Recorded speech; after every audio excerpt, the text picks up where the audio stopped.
Let's go. Drop. So for me, I like to have a clicker and some snacks. Preferably a variety, and you can absolutely use their food for these activities as well, especially if one of our goals is weight loss. So I'm going to take a treat, and we're going to figure out which side she's comfortable on. Bring that nose slowly towards the shoulder until we get her to roll over. We're just going to pet that belly and help get our dog comfy with being in this position, because not all dogs like to be rolled onto their backs.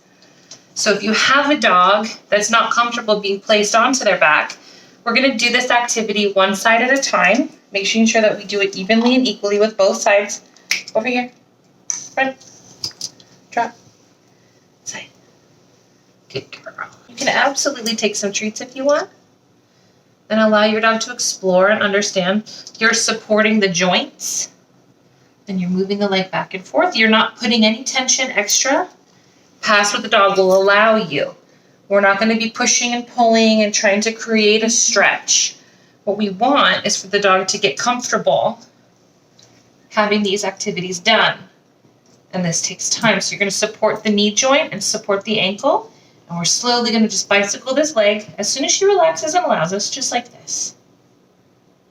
Making sure that we do it on each side and that we go with the dog's cooperation. We're not going to push them into this. We're not going to force them into this. They're not going to stay here. If they want to get up and move, they're going to be allowed to get up and move.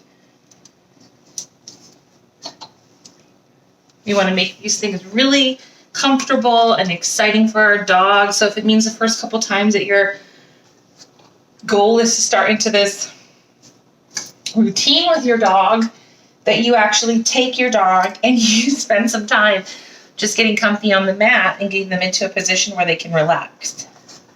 Good. Good girl. Just rubbing the tummy if they like that. Get under the armpit if they like that. We can do the same thing with the front leg. Back. Back. Not going to put any pressure on there if there's not any given. Good girl. She had a little bit of hesitation and relaxed. So you're going to bring it forward and back. Yeah, that's a good girl. And it can be cumbersome to use a clicker. So if it's difficult for you when you start, you can absolutely take the clicker out of the picture and use a verbal yes, or you can use a clicky no clicker ring. Good girl. Yeah, there you go. We want to make sure that we're supporting the legs appropriately and supporting those joints. We're not overstretching. We just move till we feel a little tiny bit of tension. Hold and then release. And by holding, I'm just talking a brief second. We're just getting into this. She's never done this type of work before. This is very different from cooperative care activities. So we're going to bring her head to the side, drop it right down here so she can eat it. And we're going to support this leg in bicycling again. There we go. You see how much more relaxed she's getting? And here she's like a little bit interested, so we'll back off. Pay her out. Get her back side. And I'm going to put a couple extra ones here for her. For her to just kind of nosh on while we go back and forth. Like a bicycle, trying to keep it even with the body. Good girl. If I have to reset, that's fine. I can pick up the little snacks I left here. You're obviously not going to be doing this with a dog who has food aggression issues.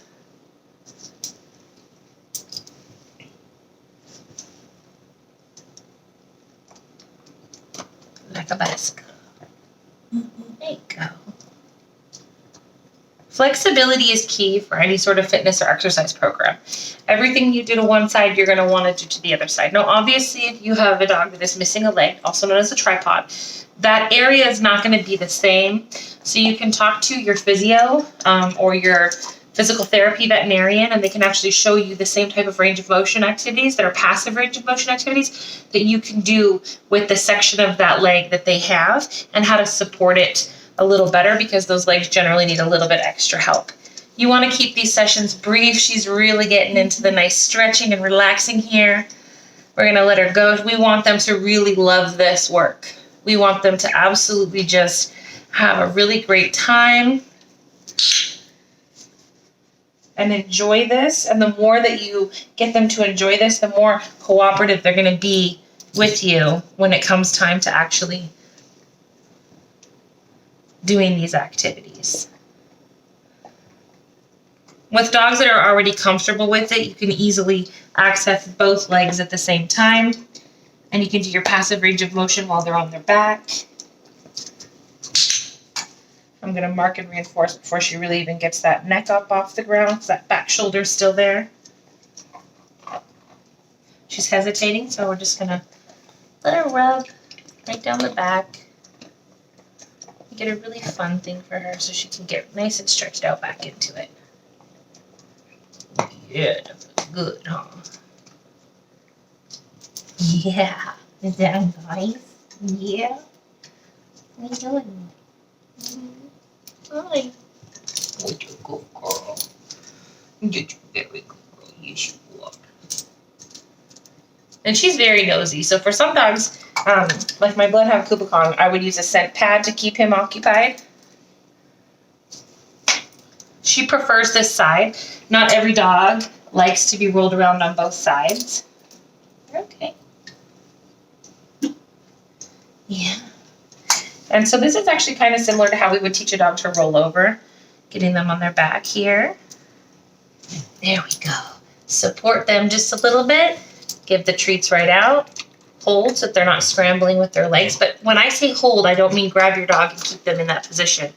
I mean allow your body to be used as they prefer. They can either roll over all the way, or they can come back, or they can kind of hold themselves by pushing on you just gently. You should not be having any sort of panicked, frantic movements from your dog. If you are, you need to back off because we're doing things wrong. Low and slow, you know, like the concept of just taking it easy, the turtle wins the race. It's very similar with dogs in this. There we go. Just rub that tummy a little bit. She's not comfortable necessarily holding this position, so we're going to give her some incentive to get comfortable with it. Come here. Was that fun? Was that fun?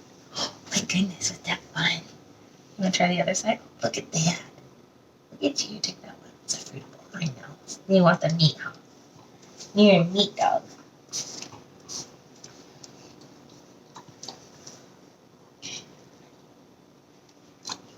There are plenty of opportunities to click, mark, and reward, and that I There did we not go. utilize Good this video just girl. because it was giving really loud feedback on the camera. The more comfortable we can get our dogs in this position, the easier it's going to be able to do bilateral range of motion activities. Yeah, that's good. And she's about had enough. I'm just wanting to make this really nice and fun and enjoyable. Yes, we are. So when you first start out, go really slow. Take your time. Don't push your dog. And you can always record what you're doing with your phone so that you're able to see how your dog is feeling with their body language, and you're able to see if you push too far or if your dog is maybe a little bit sore in a part of their body. See, she's still engaging with me, but I'm going to put her onto an enrichment activity so that we can just end on a really nice positive note. I think a lot of times people look at it and go, oh, we're doing really well, I'm going to keep going, and they end up pushing it too far. Off. Good girl.